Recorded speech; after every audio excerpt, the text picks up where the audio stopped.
it can help diagnose how you show up in the world in ways that I don't think you really get in other places. So No Choice is a really great tool to kind of get you to a place where you're like hitting a sort of fight or flight moment and understanding what happens for you and how you regulate, because sales is such a high rejection, sometimes high anxiety place, that it is really important to understand your own reactions. Welcome to Rep Matters, a podcast for sales professionals who are eager to build their business acumen and become top performers.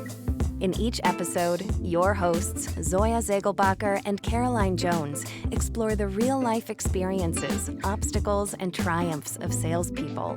With an emphasis on authenticity and storytelling, listeners gain valuable insights into the strategies, mindsets, and skills that drive success in sales. Let's get started.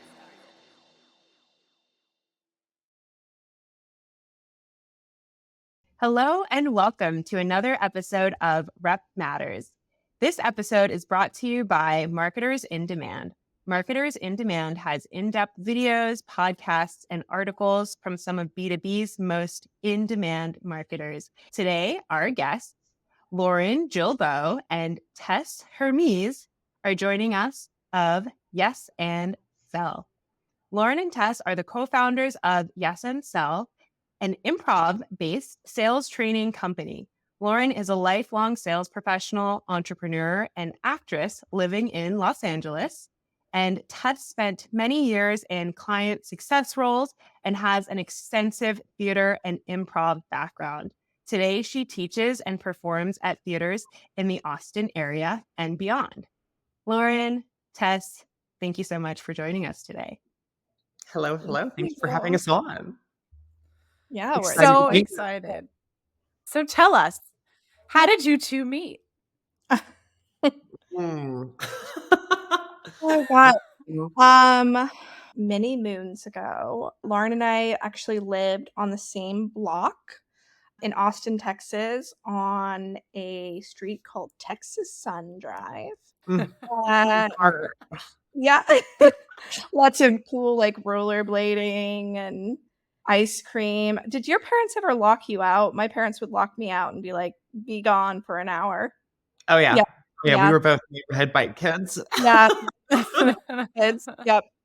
And then, so my best friend in elementary and middle school was the sister of her best friend. And so we would just sort of run into each other more and more at this mutual sort of house of fun and chaos. And I think that's when we sort of like started to kind of click into one another's sense of humor and sort of realize like, you're funny. And there's something like that really unlocks whenever you meet someone that laughs at the same things as you. You're like, it's like some sort of like bright light happens. You're like, oh, wait, what?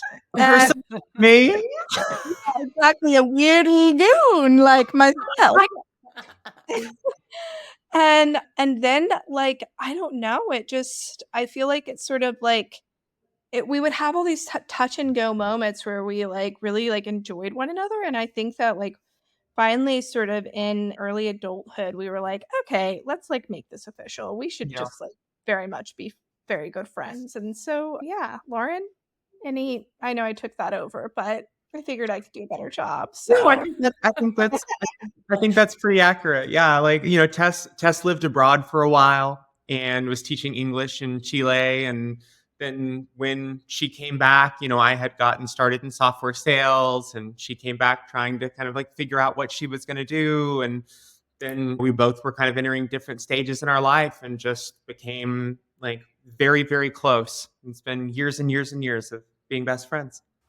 Yes. And then it led to entrepreneurship. So tell us how you ended up starting Yes&Sell. Yeah, wow. Go ahead. Wow. No. I took the first story. You get to take the second. I guess. Fine. Today was going to be my day. But I know. Oh wow, it's my turn. Yeah, it was about a little over a year and a half ago. I come from a background in enterprise sales. We can talk more about that, but I've been selling all my life. I've done all kinds of trainings and all kinds of different methods, from like Sandler to Spin to Challenger, and I've sold all kinds of different things as well. And I think Tess and I were talking one day. I had left kind of being full time in the corporate world maybe 3 years ago, and I started doing some sales consulting for different companies, kind of setting up, their CRM, their sales process, all this stuff. And Tess and I got to talking one day, and really, I have taken some improv classes and loved that. And then I was in LA and doing acting classes. So I moved to LA about 3 years ago, and I started taking all kinds of different acting classes. And one of them is called Meisner. I was in a conservatory program. And Meisner uses a lot of improv. It's a lot of yes and, a lot of kind of back and forth, like being very connected to your partner. And we just kind of got to talking and really kind of came up with this idea. Tess kind of really instigated it. Was like, there's really not a lot of really strong uses or training for salespeople with improv. We had seen and both experienced like more, team builder, energizer kind of stuff, or general improv, like happy hours and things like that, but nothing really focused in on sales. And so we saw this, gap in the market and started researching it and diving into kind of the science around it, because I have a background in professional development. I helped run, I was the head of growth for a leadership development training company for 3 years prior to starting Yes&Sell. And so we kind of combined our knowledge bases and developed different courses and programs really focused in on salespeople, because we saw a real gap in teaching salespeople the skills around emotional intelligence, around agility, around true human connection. And that's kind of where the whole thing sparked. Love that. And Were you both? Oh, go sorry. ahead. I was saying, like, it was an amazing thing. It's been an amazing thing to be able to build a company with your best friend. Like, we now get to log on for work and you just get to do it with your bestie. It's pretty cool. Very special. Were you both theater kids growing up? I certainly was. I certainly You're kidding. I know. I'm also a middle child, so I'm just like, I was born desperate. So, I can't help it. I've always wanted to make people laugh. And so for me, one thing that I loved about improv and theater, particularly when I first sort of like came into it, I think as an adult, when I started to lean really heavy into the improv like piece of theater, was that I felt like it was this really amazing way to kind of exercise pieces of you in a really like controlled and low risk environment. And that's why I think it's really, really helpful in a sales type of role. And that a lot of times your sort of aha moment, or the moments that really click for you, are kind of outside of the stage or outside of like where the pressure is on. And it's all these byproducts of these experiences and memories and whatnot that really kind of influence you in a really like deep, real way. And that's why I think for me, improv has been so impactful, is that it's not necessarily about directly spearheading something like head on. It's about kind of trying some stuff out and kind of understanding how that risk taking and that vulnerability impacts you in a larger way. I'm very excited about what's to come. I'll keep that under wraps for just a minute. I already know I'm about to be put on the spot, but I'm excited for that like vulnerable, uncertain moment. Oh, and I wasn't a theater kid. No, okay.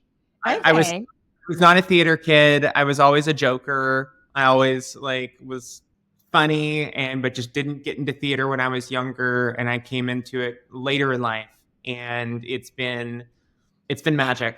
It's been very cool to access that kind of creative side and to really get on stage. And I think something we talk about a lot, right, is I've been a salesperson like ever since I was born, basically. But like, I feel like for salespeople, right, we have a stage. Like, our stage is the Zoom call. Our stage is in front of like a boardroom presenting. And I feel like translating that into like actual like stagecraft and work has been wild. Like, it's been very fun. Plus, we'll get into this later in the episode too. You're also an actress now as well. Right? I am. There's a time I've fully sweated through my shirt. So I think it's already time for me to change, but also maybe it's time to put me and Zoya in the hot seat. Oh my God, love that. Let's do it. Let's do it. So let's do an improv exercise. Or you tell us what it is. Is it called an exercise? Is it like I'm gonna be quiet now and we're giving the podcast to you? It's called a military drill. No, I'm kidding. Yeah, look, I'm not gonna make you guys do anything too crazy.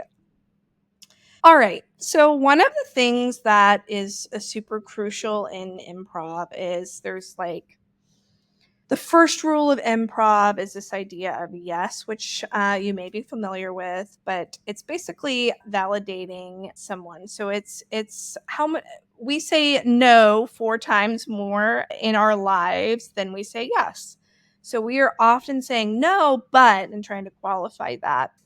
What this tool is it's yes, but it's not just yes, but it's yes and. So the first piece is this yes piece, which is agreeing with someone's reality. It's not necessarily saying that you agree with them, but you agree with that they sort of, this is their experience. You're validating them. You're saying like, okay, sure. Like, I hear that is how you are experiencing things. And then there's like another component, because how often I think there are times when we might listen to like a gong call, or we might be told that, you know, we need to validate people and this and that, but like it's not really enough to say yes, because I'm sure we've experienced this before where people are like, yeah, yep, yes, yep. And does that necessarily make us feel heard?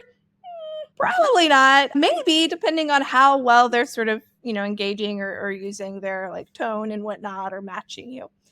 But then there's also this component called yes and. And the and piece is the collaboration piece, and it's the piece that like makes us present. So it's not just saying like, yes, I agree with your reality, but it's also saying yes, like, and also this other thing.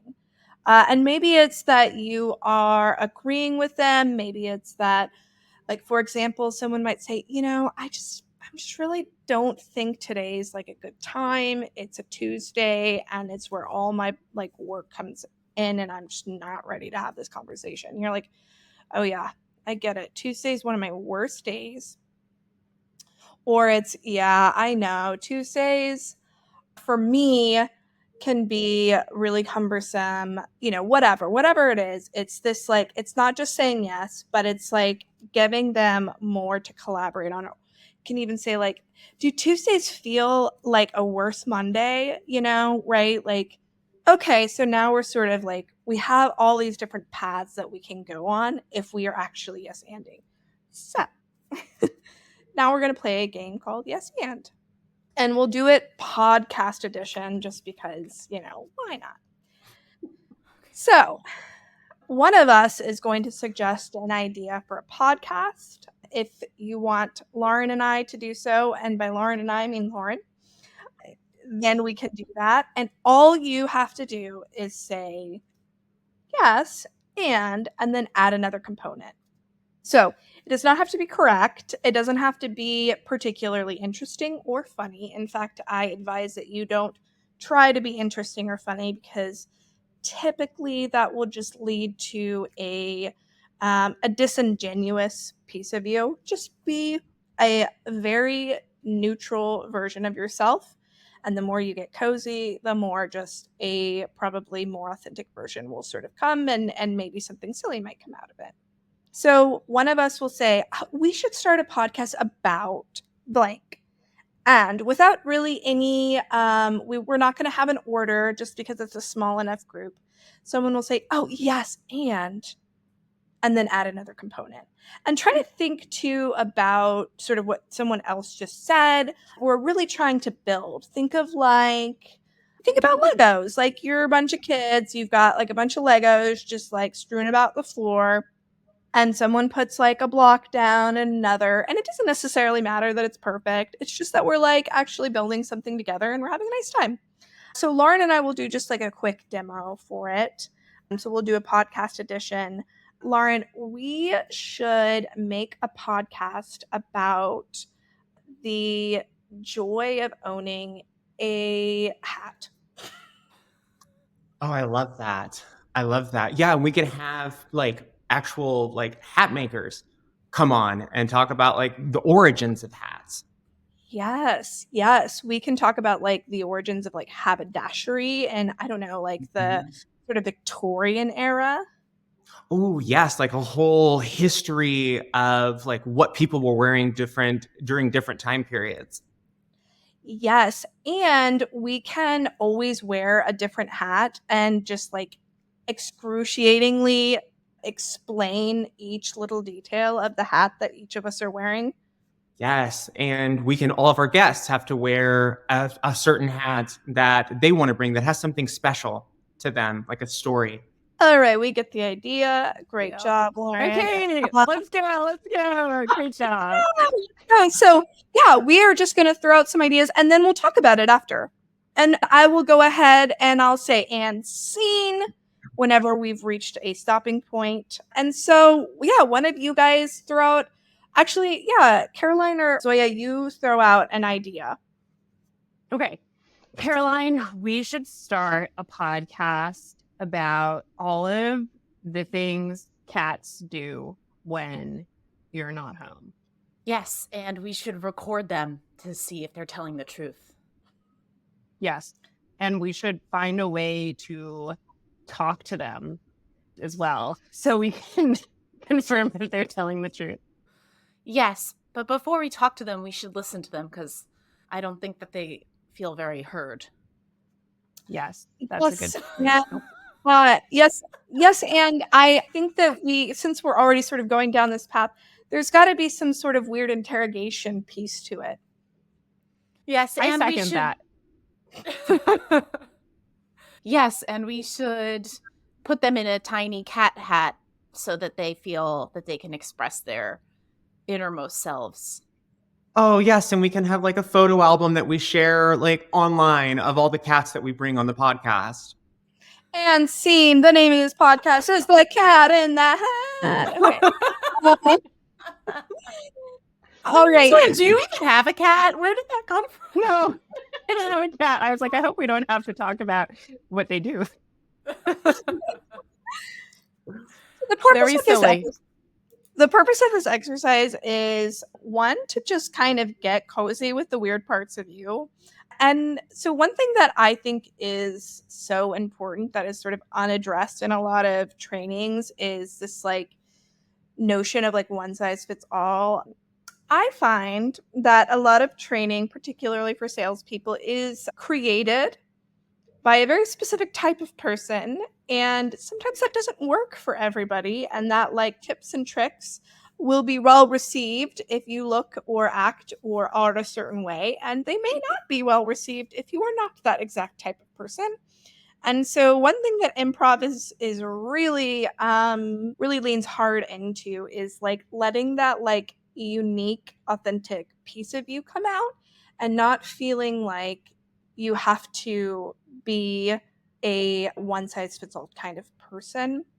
So, another thing that I really love about this is getting into a mindset of saying yes. And I would love for you guys in the next like week to really try to just say yes and to people, because I think we often come into like we are like sort of created for war and like we have to sort of deprogram ourselves.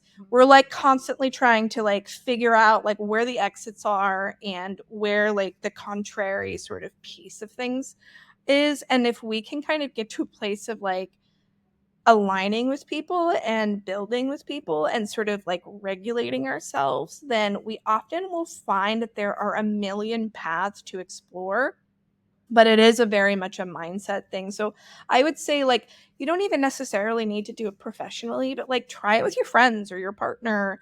What does it look like if you were to just kind of agree with someone's reality and then add a component that shows that you're present? So this is just an exercise, and most of what we do is, I think of it in terms of like stretching, any kind of like athletic prowess. Like there is this kind of piece that is in the gym that is important, that you work certain muscles before you actually go out and perform. And when you strengthen those muscles, you're able to really sort of be the whole picture, if you will. Yeah. Lauren, do you have It's I love. anything to add? I I was was just saying it's gonna say, you learn. it's really neat, like what Tess was saying about like going out and like using this like in the real world. We have this woman in one of our classes recently who we did one of our sessions on Yes, and we sent them, we're like, go home, like try this just like what she said. And she went home and tried it on her teenage son. And she came back and like brought it into the classroom for the next session and was like, I have such a hard time getting anything out of my son on like what his day was like and stuff. And so I decided to try Yes and. So she comes home and he's like, she's like, how was your day? And he said, oh, it was okay. I did this. And she's like, oh, yes. Yeah, I used to do that when I was a kid, and started to like add into it. And she was like, I am blown away. He just opened up and we had this deep, beautiful conversation that I wouldn't have had if I hadn't had that skill. And so it's so interesting when you actually start integrating this and actively listening to people and agreeing and adding in what people will disclose to you, which obviously is so important in sales, right? We want people to feel so comfortable that they want to tell us really the real stuff underneath. Yeah, I love this because discovery is such an important part of any sales process. And I think people come from it, we're always like, be curious, like ask questions. And obviously you need to ask questions, but there's also this element of being curious, just the state of being, right? Like not necessarily asking, or like even the concept of like interrogation came up in our like little like role play scenario. And I love that, especially I think for people who struggle to ask questions or who struggle to really know what seasoned sellers mean when they say be curious. I feel like that's a really great example of just existing in a state of being curious, or like a state of wanting to engage. Yep. And then just seeing what comes of it. So I think that's cool, because I don't usually, I've said be curious and then I've said ask questions. But it's really cool to think there's this whole other component, which is like just engage.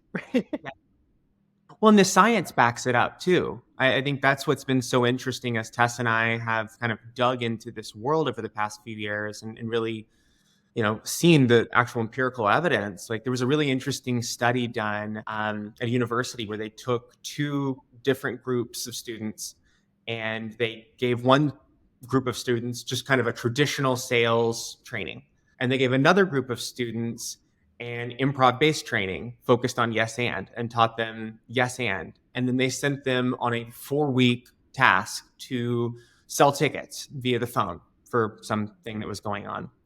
And then afterwards they looked at the data, and the data came back, and the group that had been trained on yes and sold 50% more tickets than the group that was not trained on yes and. They had longer conversations, and those conversations were more engaged, and the reps were more easily overcame objections during it, because they were able to actually deeply engage with someone instead of sticking with their script and like trying to get to the end result that they want to. They were actually in a conversation. And the thing too with yes and is it does sort of force a presence piece, being present with someone, because you are adding to their what they just have said. So you can't really be 8 steps ahead. You have to stay in the moment. And another thing that I love about yes and, which is like a sort of another sort of component that you can add on, is assuming that the person that you're talking to is extremely smart and competent and trying to make them look as good as possible. When Yeah, you let's talk about that. 'Cause there's a Yeah, lot of like interpersonal, right? Like when you share a stage with someone, there's like a lot of like communication that happens that we might not be thinking about as the audience, right? yeah, absolutely. I think that just in general, especially I find whenever you're feeling sometimes challenged, you want to sort of look as though you know what you're talking about. And so you make interactions more about yourself and less about really making the other person look good. If you can move through your career, not just externally, but internally, not trying to call a lot of attention to the things that you've done, but like calling a lot of attention to things that other people have done, most of the time you will find that people will open up to you, will champion you, will hear you, will like raise you to a place because you are safe, you are fair. So I think that if you can like go into situations, particularly in sales, because a lot of times when sales, you're like, I know all the stuff, and you know, and especially when you're frustrated, like, oh, this guy, this, I know this type, right? Imagining that he is super capable and smart and might be able to teach you something. Sometimes those conversations go really, really amazing and differently if you can adopt that type of mentality. Lauren, do you have like anything to add on that? I feel like I'm talking a lot. Classic Tess, I Honey, you're know. our guest. You're supposed to. I'm like, No, I mean, I think no, you're spot on, right? I think like one of the things I've tried to do, I think, as a salesperson, especially if I have like a group of people I'm, presenting to, if we're getting down to, demoing or like big pitches, and I've been working with people for a while, and they've brought in, right, the decision makers, and you got your champions and stuff.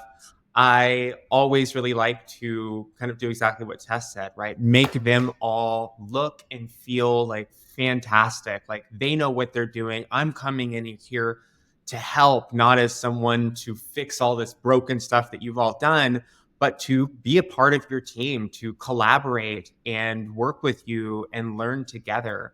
I think there was a Sandler lesson I learned really early in my career that was talking about like the person just starting off in sales. Like, I think the analogy was like if you're working at like a department store or something, you show up, you're there for the first day, and someone comes in and is like, oh, I need like a space heater. And you don't know anything about space heaters. And so you go, let's go learn about it together. And so you start like reading it together and you're working as a team. And they were talking about how that's actually more effective than when you get to like that middle point in your career where you know a lot and you feel like I'm so smart, I'm going to just like tell you everything and you don't know anything about this kind of thing, because you're talking down to somebody rather than collaborating and working. And I think the expert really knows how to play the novice in a way of everybody's situation's different. Let's really figure it out together and work through this problem that you're having or this challenge that you're trying to overcome. And you're a valuable addition to that. I don't have all the answers. Yeah, I've heard that. I've heard a similar, I don't remember if it was like a matrix or like on a linear scale, but it was like the different phases of someone's like level of expertise. And at one point, you know nothing. Somewhere in the middle, you know how to do it, or like you know how to do it, but you don't really like know like what you didn't know. They called it unconsciously competent. So like you know how Yep. to do it, but you're not consciously aware of it. And then finally, right, like when you get to the other side, you are consciously competent, which means that you can like go back to that beginner's mind and like Yes. remember what it felt like when you didn't know anything, and you can like lay it out. So I love that. I love that analogy.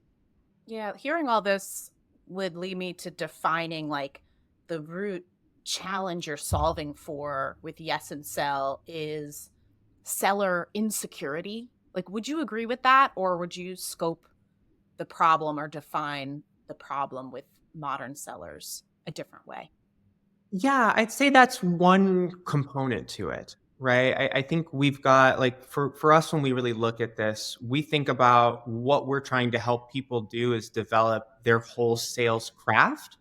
So I think these days, right, we see a lot of training, obviously internally in corporations, in training on your product, right? Your company, you got to know the ins and outs of that. Then a lot of times you'll train a lot on process, right? Whether it's something homegrown or it's a challenger, a spin, or a sailor, or whatever it might be.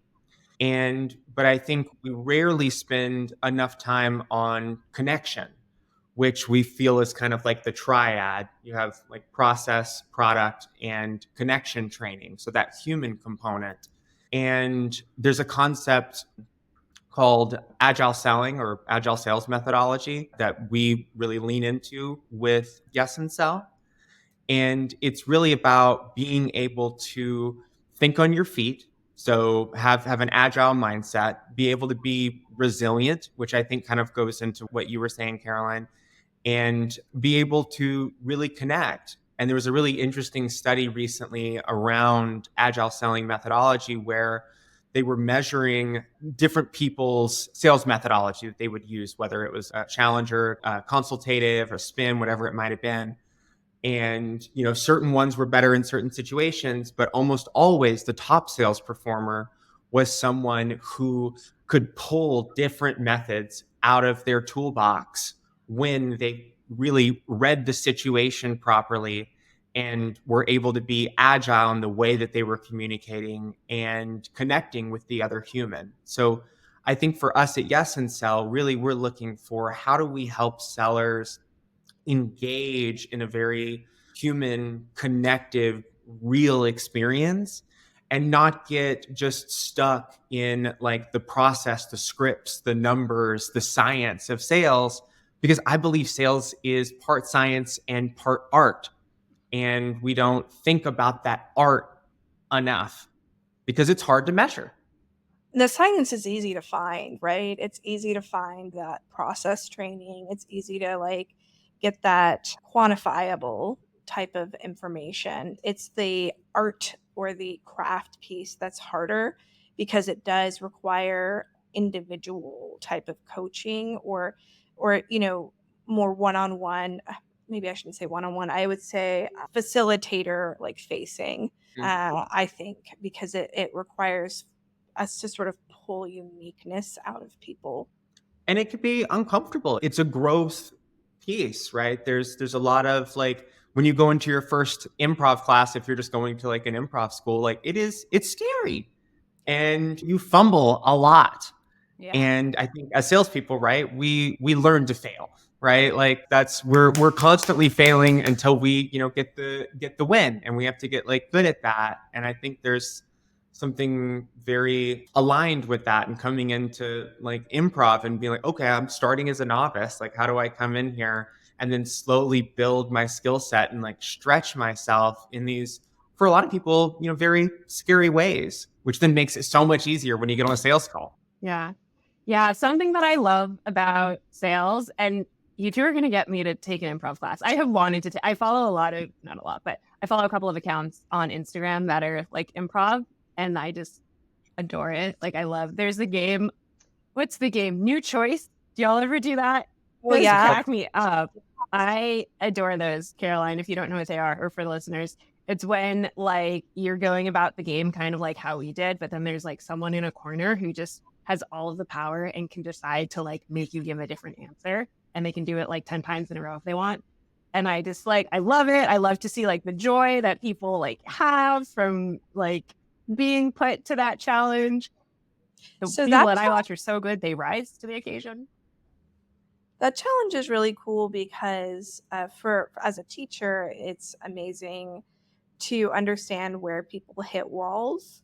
There's a diagnostic component of improv that is unlike really any type of training in that it can help diagnose how you show up in the world in ways that I don't think you really get in other places.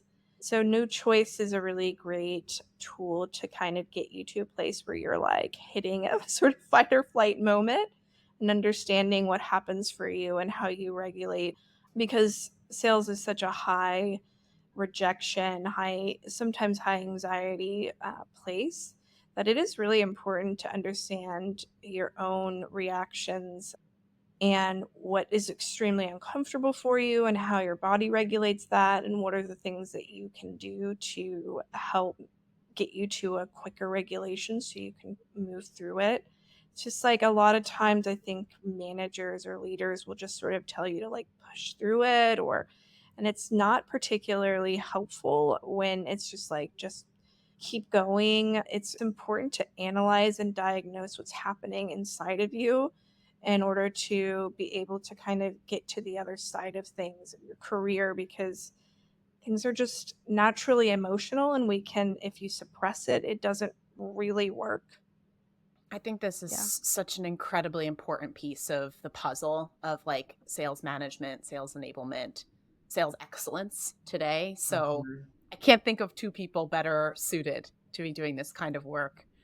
Way too soon, I will transition us into our final two questions. The first is 5 years from now, we see your names in headlines for following your passion and doing something big. What's the headline? That's a good question. Tess, do you have yours? Oh gosh. Take your time as well. We like a lot of guests will like really think on this one, and we've gotten some. It's worth the wait because we've gotten some very cool answers. So don't feel rushed, please. Yeah. Lauren and I are writing a book right now around this subject matter. So I think I could see sort of like a Fast Company article around how impactful this book has been to sales organizations. And it's like a handbook, it's really accessible, and it would be a really great tool to kind of, especially for individual contributors, but also I think for leaders as well, when you're kind of entering your sales career, or when you're at a place where you're like, I need a refresh, like I need something that's going to like, it is going to reset me in a way that's really meaningful. All right. Tess? I can't wait for that book. I know. That's great. Okay. You did the Yes and Sell one. I'll do a personal one then. I would like, besides that, because I would like that, I'm also out in LA developing TV shows. And I'm an actor, and I'm also like creating shows. So I think if I wanted to see like a really big headline with my name, it would be, Lauren Guilbeaux is changing the face of unscripted television. And that's an area where I'm diving into and finding ways to tell stories that haven't really been told in unscripted before. And that would be a dream come true. I think you're already doing that, Lauren. We don't need to wait 5 years for that. Working on it, getting there. Yeah, I feel like I saw that in your bio, right? Like you are already doing some, right? You're doing something related to that. I'm working on it. I've got some really cool shows in development stages right now. It's the entertainment space, I find, is very similar to a long sales cycle enterprise sale. It's a lot of different stakeholders. It's a lot of different partners. It's really its own little startup company. And so I've got those cooking. We'll get there. Yeah.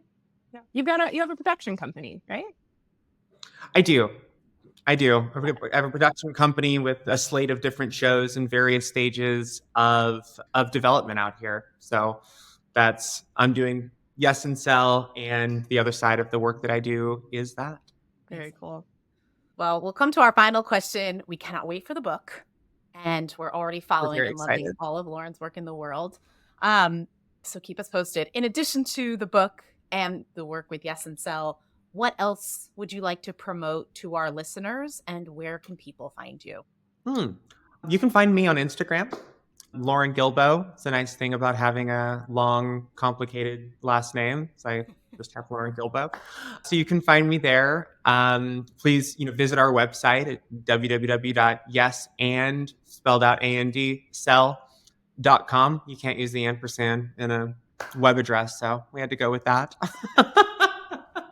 And yeah, we're doing actually having a really cool series of videos with salespeople and customer success people and account managers coming out talking about how improv has impacted their professional and personal lives. So follow us on LinkedIn, be on the lookout for that. I think our first one's going to drop this week or next. And if you're a sales professional that has taken improv and it has changed your life in some way, shape, or form, we'd love to hear from you and potentially feature you on our series of professionals who improv. Yes. I mean, you took the words right out of my mouth. I feel like you covered it. My God. I know. Well, I'm at a loss. Very nice. Very nice. Amazing. Well, I will definitely be taking improv off after this call. Lauren, you and I are both in LA, so we definitely have to grab a coffee or grab a drink. Yes, we are. And you have to help bring me in. I want to come into the improv world. Maybe you're going to be great. And I've had such an amazing time talking to you both today. Thank you for sharing your stories, for putting us through that exercise. What do you think, Caroline? I thought it was pretty fun. Yeah, I have an emotional hangover already, but yeah, it was great. You'll be okay. You're going to wake up wanting more tomorrow. Thank you both so much for coming on Rep Matters today. We loved having you. Thank you. It was a pleasure.